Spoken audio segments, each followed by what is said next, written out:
for having me again. Sorry I wasn't able to sit and kind of talk with you guys, with you all during your lunch, but you're more than welcome to ask me whatever you want during the presentation. I tried to just throw together some stuff we're currently working on at the PD and give you as much information as I can in a short amount of time. So clearly it's going to be a little different, but anyhow, I figure a good place to start is just kind of what we deal with the most in the city of Redmond.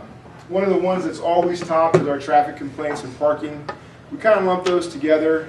Traffic is one of the things I think people associate most with law enforcement, amongst other things, just because typically if you're not doing something nefarious, you end up getting contacted on a traffic stop. And then I think everyone can think of a time where you're sitting there at the stoplight and someone runs a red light in front of you, or doesn't signal, or speeds through your neighborhood. So we receive a lot of those complaints, typically about 9 per day. Something that's kind of new for 2022 was our domestics. So a domestic violence event is when two people are having some kind of disagreement and it gets labeled, if you're living together, as a domestic violence incident or dispute. Those are double that we've had in the past 2 years. So oddly enough, we had this weird shift this year where in 2020 and 2021, the COVID years, our mental health numbers were really high in terms of mental health crisis calls. And so there's another piece to that, but those were really high. And then for some reason, like this year, it kind of switched. And I don't know why. We don't know why exactly. Like our mental health calls haven't really gone down. I mean, they're down, I think, a little bit from last year. Definitely 2021 was the height, but 2022 they went down a little bit, and domestics and disputes went up. So I don't know if that's people were more excited to not be around, or more excited to be around people, and we're having more contact than we had the past 2 previous years, and that caused that or what, but those are some of those numbers. As you see there, we deal with a lot of unwanted trespass, prowlers, animal control. It's like top 5. So we get a lot of calls for dogs on off leash, dogs in the park, different kinds of animal calls. We've had cows over the past. We've had guys like rogue cattle. It's something I'm not familiar with, but I know it's happened in the past. Officer assist is just people call and ask for a public officer, like a question or for help. I think theft, robbery, burglary are pretty self-explanatory. Welfare checks, our traffic crashes, those are pretty significant for us because they cause a lot of harm to the citizens of Redmond and whatnot. So we have added a traffic officer. You see that a little bit later in terms of our staffing. But we've added 1 full-time traffic officer, and we're trying to get a second. We're trying to increase our traffic numbers. Not necessarily, there's no such thing as quotas for us. Yes, sir.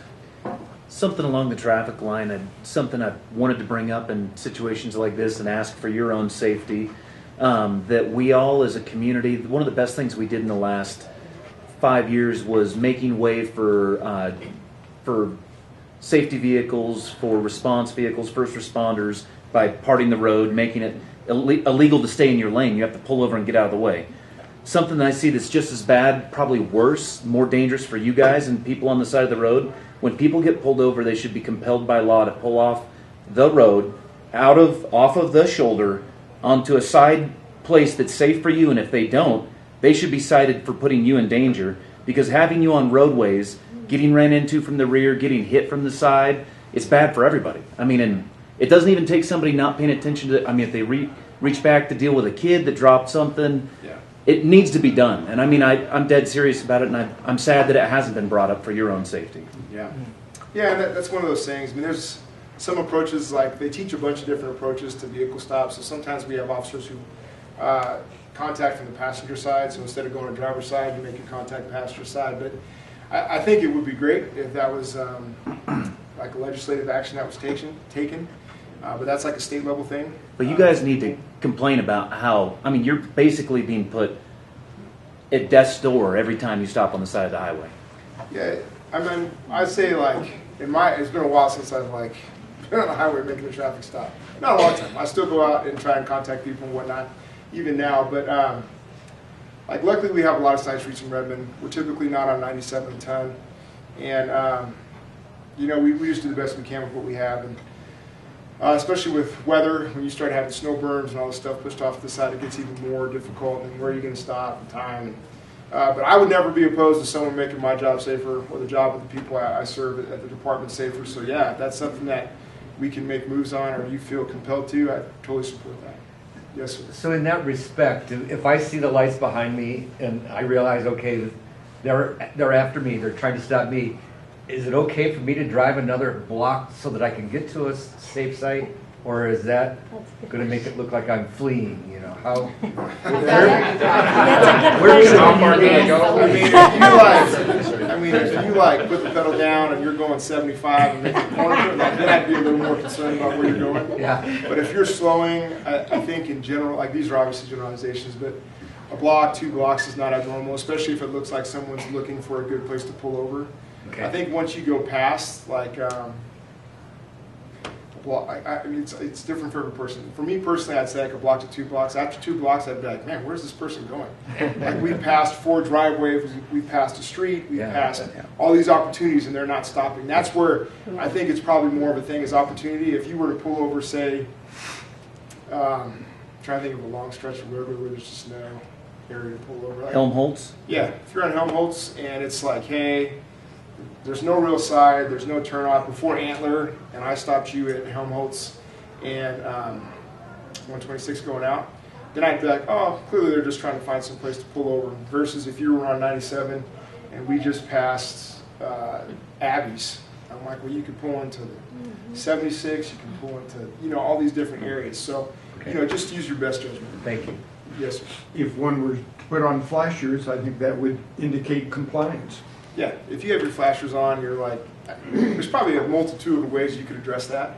I think in general though, like the best is just, if you're clearly trying to pull over, it's not a big deal. And most officers that I work with would probably just ask you if they had a question about, hey, I noticed you didn't stop for 4 blocks, but we passed 7 intersections. Like, what's the deal, They might ask that question. Yes, sir. I'm going to change the topic because you Perfect. mentioned welfare checks. And personally, in my family, I had a situation where last August, one of my brothers didn't show up for work for a few days. And so after about the 3rd day, they had the police go out and make a welfare check. They found he'd been deceased for 2 to 3 days. So then things evolved from that. So when somebody in your department has to do this, it can't be an easy thing they're doing. No, and I mean, it's different every time. Like sometimes we get welfare checks where someone hasn't been contacted in a week. And like I've had people tell me, I don't want to talk to anybody. I shut off everything I have and I don't want to talk to that person. We've had situations with different individuals who are maybe drug addicted, who have had some kind of addiction thing and they've been over and gone for a while and they've come back. We've had people who have passed. But, I think we have a few things in place to deal with officer stress. We'll talk about that too, but we have a peer support team. We have the Chaplains Association, as well as some counseling services that we have available to officers. So there's a multitude of options. I remember the first suicide this wasn't suicide, but the first suicide I went to, the first time I saw like an actual person who had just been deceased in real life, I was like, whoa. And it happened to be the spouse of an ex-coworker. So it was like, I didn't know him, I knew her, I didn't know him, but it was still like, oh man, I feel, one, it was odd because I had to go tell her, make the notification, but we had chaplains there and they sat with me after that and talked to me for a little bit, so that's not abnormal for us to have those services. Yes, ma'am. So I noticed up there it's your top 10 calls. Would that list have looked different prior to the passage of Measure 110? There's been, I think it's kind of a tough one just because I'm trying to think of how Measure 110, the drug law, changed. So I'm trying to think so if you were to break down how drugs affect us in the community, right? Typically, a lot of our drug affected individuals perpetuate other crime. So small thefts, so people's vehicles left running, their car gets stolen. Cars get broken into. It's called a car clout for us. But if someone's walking along, opens your door, takes your change. A lot of theft from businesses in town. And then we have the other side of that, where it's like some of the domestic issues, violence. We've had a number of shootings in Central Oregon, just as a whole. If you were to include Madras, I think that has to do with some of the drug stuff. So, it's hard to say exactly what's the quantification of that in our numbers. I mean, I would guess at a minimum our thefts have probably went up over time because of that. I think though, like part of that too was the marijuana passage, and that was before, and how we've allowed those things to happen. It's just really hard to say. I would say some things are higher, but some things are probably still similar. I know in our traffic stops, the way we affect drug enforcement is much different now than it used to be. There's been a number of laws for like search warrants and our ability to contact people that have changed. So there's been a number of things that have basically lessened our ability to make proactive efforts and made it more of a bogged down process. So the reason I ask, as an ex-district attorney from Los Angeles, I appreciate you raising the fact that it isn't, that the drug usage impacts all those other categories out there. It isn't isolated in just one own line, so thank you. Well, and we even see it spill over now, homelessness and or houseless individuals. That's like that. Drugs change that picture, especially for mental health with the advent of like or butane, honey oil, or distilled marijuana is the best way to describe it. Methamphetamine and heroin being mixed with fentanyl.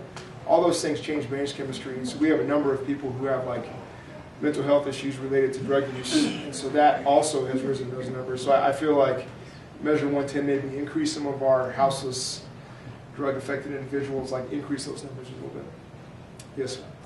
I know Chief Lewis has been very active in the homeless issue here, very important partner for our safe parking program. What do you see as the biggest challenge around homelessness today?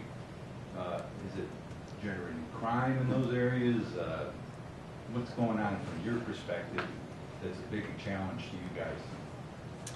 I think the biggest challenge, there's a number of them, but the biggest one is the way that the courts have interpreted people's ability to live on the street. So two major court decisions, there was the Boise one, and then there was the Grants Pass one. I have them in the presentation. I can't remember who they were against, but anyways, two cities that both had different ordinances related to removing people who were homeless or issuing citations for violation or crime for living on the street, basically. And the court's decision, like there's a whole lot of legal stuff that goes into that, but the basic of it is you cannot move people unless you have somewhere to move them to. That's the layman's terms. So the biggest challenge is you come to a city like Redmond, per se, or Bend, or whatever, and we only have so many services, and up until the last 2-ish years, all services have been in Bend. So we have no place to, quote unquote, there's just no other way to put people. There's nowhere to say, hey, I see you're living off of 17th in a trailer. We have an option for you to stay here. So you can't stay on 17th anymore because you got to stay here. You got to make a different arrangement for yourself. So that's the biggest challenge right now. Is just there's not enough places for people to stay. I think, as a homeowner, I understand people's aversion to like, and I don't really want someone living next to me that is, a drug addicted houseless person. And that's not everyone. I'm just saying everyone. We tend to go to the worst case. So programs like Safe Parking, I think, are great programs because they provide one-on-one support in terms of they have a program manager, they have expectations, they have rules they have to follow, or they can't be there. So it's not willy-nilly. Maybe I'm aging myself. I'm only 45, but it's not willy-nilly like you can do whatever you want. There is actually like rules and boundaries and things you have to abide by. But a lot of people don't necessarily see that when they just see safe parking, and I don't want people living in motorhomes. It affects property value. I get it all. So that's probably our biggest. We have some, the Bethlehem Inn downtown. I don't know if you've all seen that, but that's been one of the first to come to town and give us some options. But as I understand it, they're more of a high barrier shelter. And then you have like low barrier shelters. I don't know if I'm speaking your language, but low barrier would be like the Shepherd's House.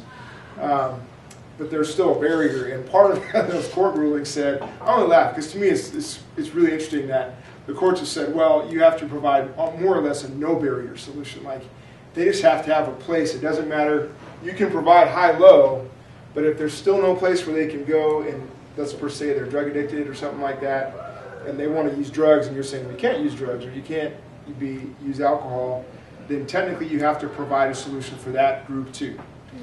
So it's really created this kind of like, well, how do we create these solutions and find places for people to go and do these things? And frankly, like a lot of the programs are like, here's the deal: if you can contain your whatever to your living situation, we're not going to come by and like be the police on whatever's happening.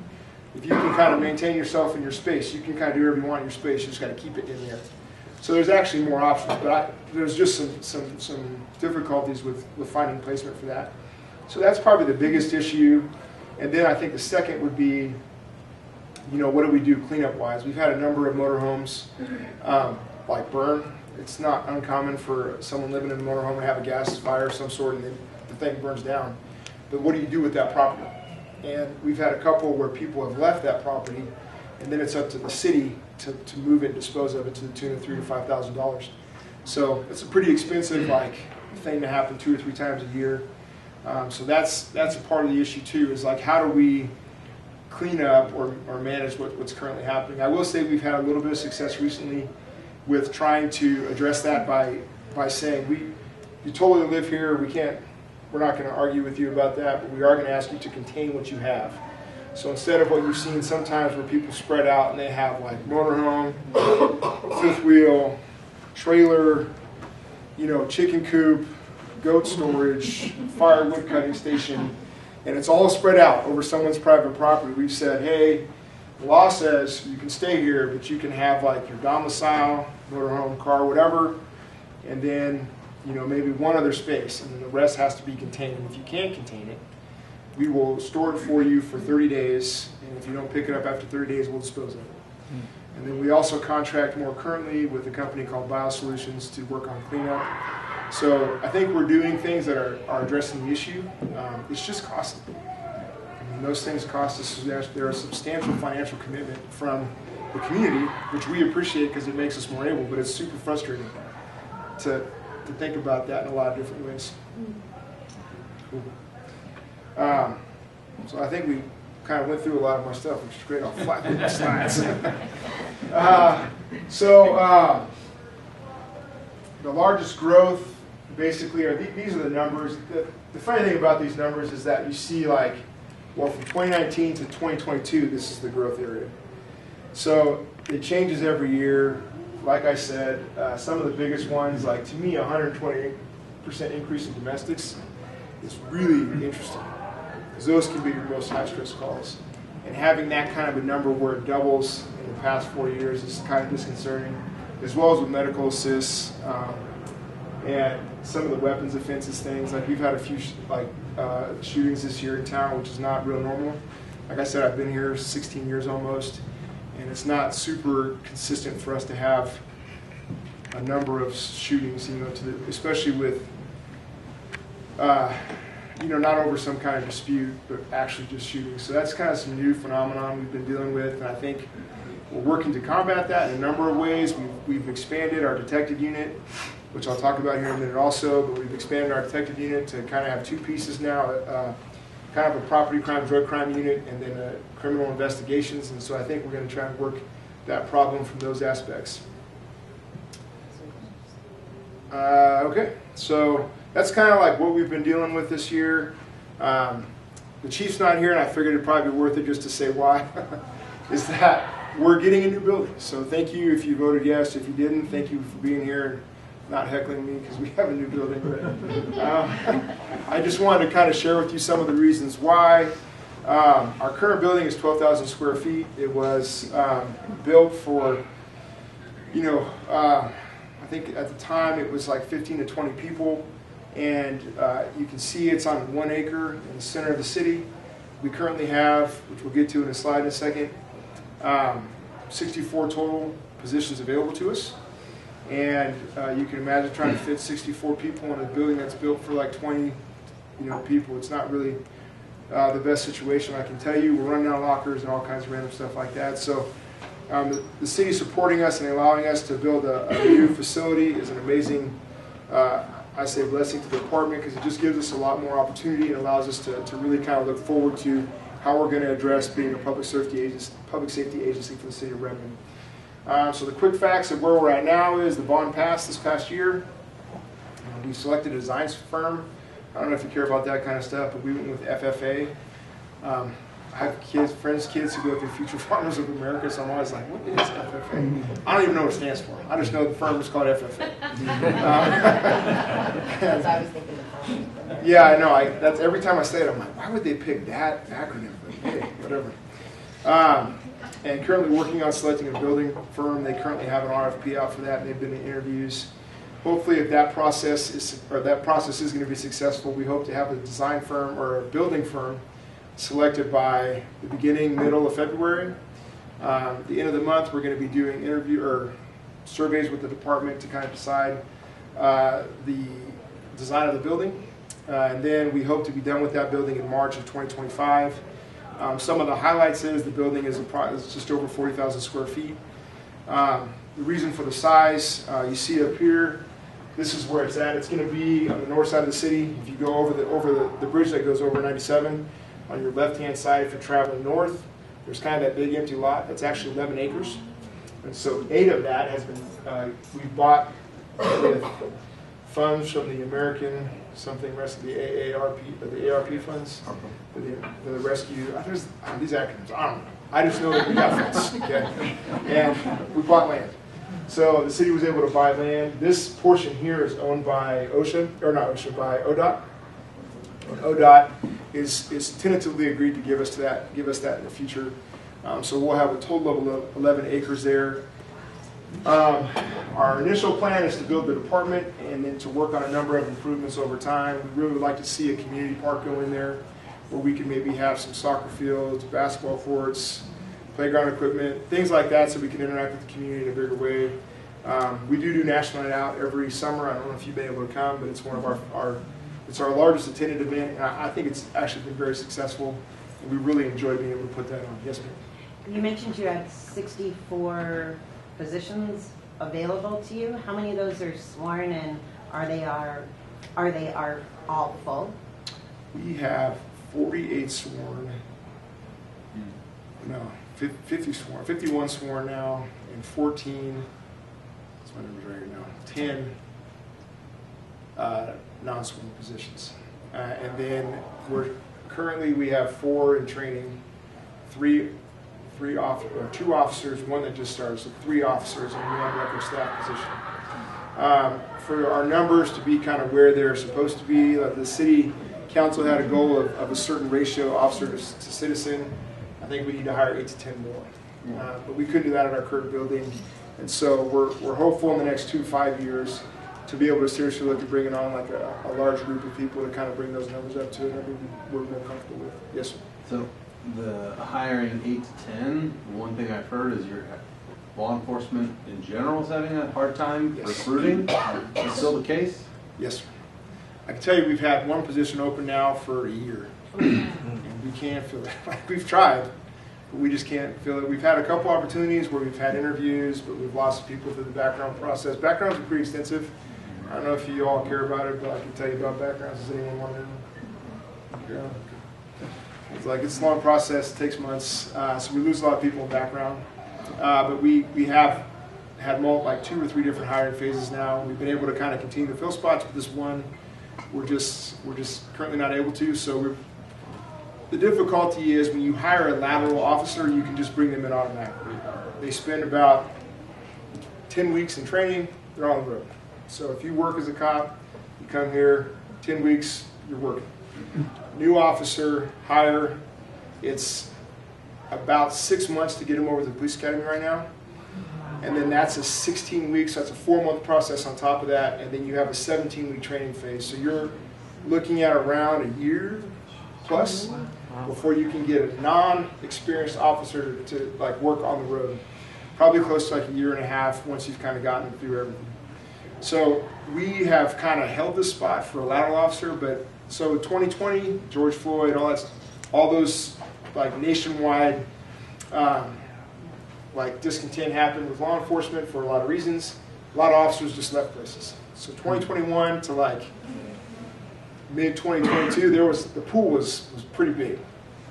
And I think what we're all seeing now is that pool has kind of shrunk back down to normal sizes. And Redmond, love where I work, love the city, but in terms of finances, moving to Central Oregon is really expensive right now.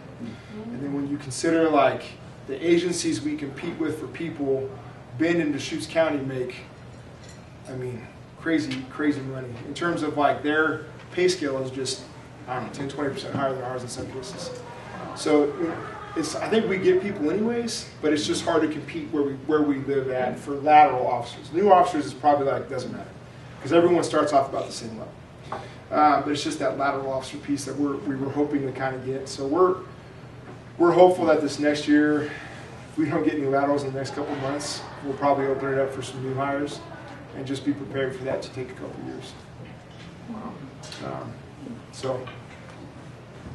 Last thing on the building, the desire for this building and the size that it is that would last us 30 to 50 years. I put 30 to 40, but the chief this morning said something closer to 50, so we'll see how that works out. But the design of the building is such that you can kind of add on gradually if you want to continue to grow it, versus the current building we're in. Part of the reason we're having to move is it was initially like designed to be a 2-story building if need be, but then because of budget cuts, they just designed it for 1 story, hence the inability to grow. So the design, hopefully with this one, will accommodate that growth into the future.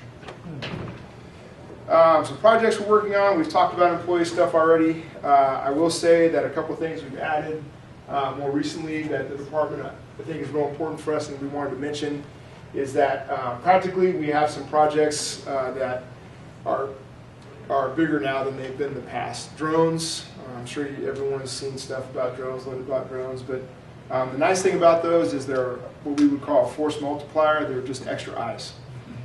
They have infrared capabilities, so at nighttime, if we're having an event or a call that would take more than 1 officer, we're working towards being able to deploy a drone first, kind of be able to see what's there, see who's there, and then have officers respond. Hopefully twofold. One, if it's a hoax or a call that we don't need to respond to, we can tell by the drone. Maybe it takes more than what the initial response is thought, and we can do that all real time before it's necessary to have officers find out when we're there.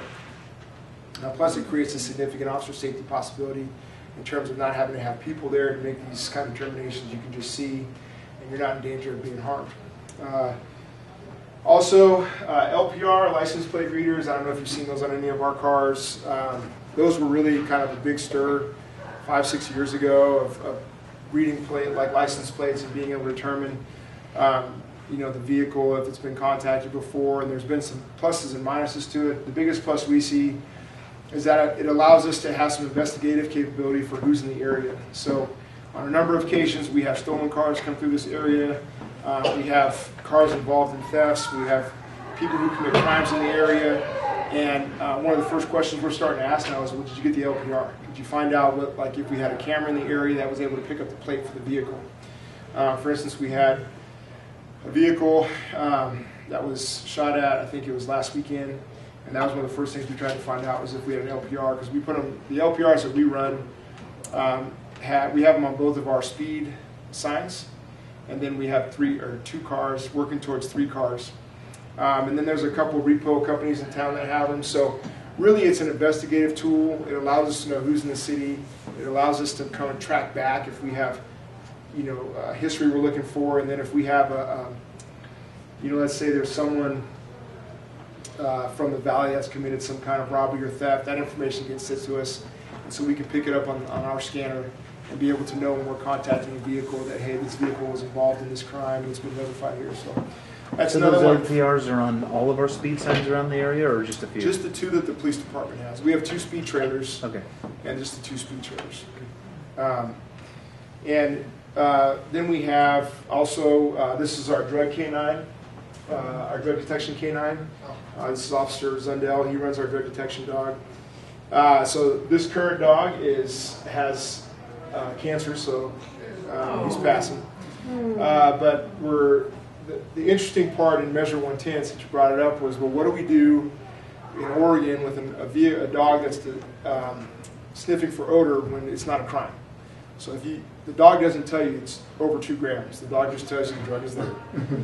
So the law says it has to be over 2 grams for it to be a crime, a misdemeanor for simple possession. And so you can't run the dog to determine if it's a crime, to get in the car. It's all just case law stuff. So but what we have found is, I'm sure you've heard of the fentanyl epidemic and opioid epidemic. And out of California, more recently in the past 6 months, they've been able to train dogs to detect fentanyl. So our hope is, our plan is to continue the drug detection program by adding a fentanyl odor dog. I think is the way they pronounce that, a fentanyl odor dog that will be able to detect that. And we see a lot of benefit in that, not just from crime enforcement, but also for safety. You know, when we're entering different areas, different substances, we have a dog now that can tell us if fentanyl is there. So that's kind of an exciting one. And the wellness program, I just put some numbers up there for you. When I got into police work, the numbers were, on average, when you retire, if you work a full career, you live 5 years. That's the average lifespan for law enforcement. I think those numbers are still the same. And so what over time has happened with that is it's been slowly been identified that, hey, there's a lot of stress involved in the job. We talked a little bit about what do you do when you have to make contact with someone on death notification. There's a lot of stuff we can't do that we just kind of, well, I can't do anything here, this kind of sucks. And then there's just the stress of working shift work, so working 12-hour shifts, 4 days a week. We don't do it in a way where it's all the time, so you always work night shift. You usually work at Redmond, at the police department, we work a month of days and a month of nights. So 6 a.m. to 6 p.m. and 6 p.m. to 12, or 6 p.m. to 6 a.m. You do that 4 days on and 4 days off. So night shift, you switch back and forth between sleeping during the day and nighttime, and so you can be with your family. So it just creates some messed up sleep patterns and sleep rhythms. And the amount of time, 12 hours is a while. Like, I don't mind working 10s. 12 hours, for some reason, that last 2 hours gets me every time. Especially when it's at nighttime. Like that 4 to 6 time, man, I'm struggling. And so the way we've kind of looked at the police department in the past few years is like, well, how do we better support our officers so they can better support the community? Because we believe that if we take care of our officers and they feel prepared to go to work, prepared to address what they're going to be dealing with every day, and they're going to do a better job of that. So in 2019-2020, we had mindfulness training for the entire department, aimed at kind of getting the team to be able to take 5-10 minutes for yourself and just breathe, focus on your body, focus on what's going on before you go out in your shift so you're prepared to deal with the day. And then in 2022, obviously cardiac issues are when you sit in a car all day and then you eat donuts at midnight. I mean, not every night. But you eat, there's nothing open after 9:30, 10 o'clock in Redmond, except for Walmart. So your options are like 7-Eleven hot dogs if you didn't bring your lunch, or I don't know, whatever's out there. So there's not a lot of options. So really aimed at addressing our health and our overall wellness and our ability to do the job and addressing, and so that happened in 2022. A lot of good results. We've allowed on-duty workouts for the department. So if there's time available and you have enough people on your shift and no calls waiting for you, you can take an hour in place of your lunch. I was going to say they should require as much and not make you do it in place of something, because the most important thing for you guys fitness-wise, I mean, they should give you that time and say you're paid for it regardless of what's going on. Yeah. You can respond the next 11 hours better because you worked out. Yeah, and that's our philosophy. I mean, we don't monitor it in a way where it's like, hey, I saw you working out for an hour. You shouldn't eat your lunch right now. We're like, hey, work out for an hour, grab your lunch when you grab your lunch. I don't just do that. But that's been really good. In the future, we're looking to address probably having like a dietitian or someone there to work on meal plans for the department, different food options at midnight. We have a peer support team, which is for the mental health of the department, as well as identified law enforcement knowledgeable counselors and whatnot we can connect them with. So we're real hopeful that as we expand that program, our officers just going to be better on the street. They're going to be better at home with their families and be better in their community. And then finally, I threw up some common questions. We talked about homelessness a little bit, so I won't get into that. And then the other three that we hear a lot is Measure 114. I'll finish with that. School safety was a big one this past year with everything that happened. So I just wanted to bring up, we have SROs in both high schools, all the junior highs, and then the junior high SROs split time at the elementary schools. Those SROs in the high schools are responsible for some of our programming in terms of going around to schools and doing training in school safety and how to respond to a mass casualty event. We've also done tabletop exercises with the different staff of all the schools, which was actually really helpful to sit down and work through, well, what do we do? For instance, I never knew this, didn't think about it, but if we have a fire alarm and a school shooting at the same time, fire alarms are real loud. So the school's protocol was to get out on the intercom and say, hey, like, lock your doors. It's kind of like a protocol. But you can't do that in some buildings because the fire alarm's so loud that the teachers can't hear you. So it was actually really refreshing to do that exercise last summer and be able to kind of go through those steps so we could be better prepared in the city. And then finally, they've done a number of security improvements, and they're still looking at those in the schools, working on secure foyers, secure secure vestibules, as well as just some other things to make it easier when we're responding to know exactly where we're going in different schools. Mental health, it's a big thing we're dealing with right now, clearly, in the society we live in. We partner with Deschutes County Behavioral Health, that's the DCBH. They have their mobile crisis response team, so when we respond to someone in crisis, we call MCAT, Mobile Crisis Response Team. We explain the situation. They usually end up coming out and talking to an individual, and then we kind of work the problem from that angle. They have the stabilization center, which is another option. We can take people down the bin. There's also going to be another stabilization center coming, I think this year, by the hospital. I think it used to be like one of the radiology buildings across the street from the hospital. That was purchased by Deschutes County Behavioral Health. And then I think we're about 85% trained in CIT. CIT is critical incident training.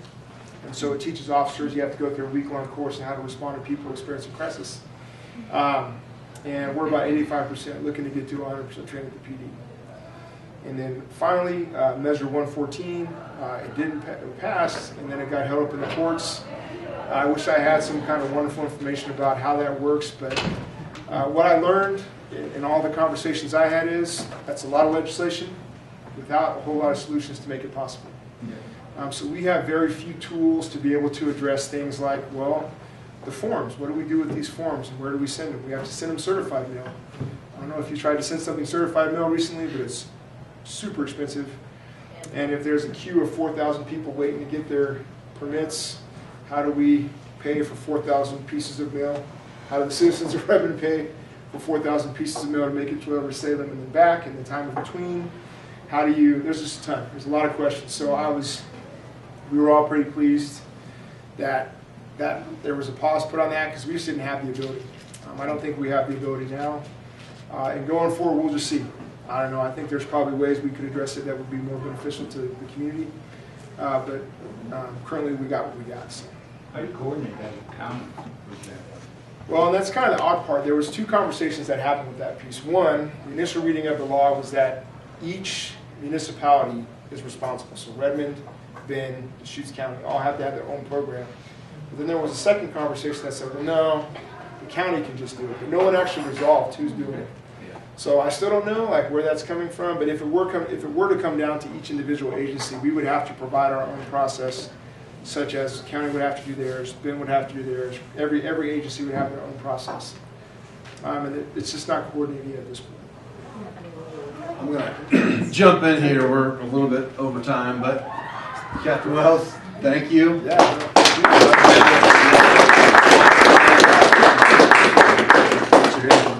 Because you're going to be on social media. I mean, feel free. I just want to dismiss everybody in case they got to run. But Yeah, if you have questions, feel free. I apologize again. No, For my lack of good.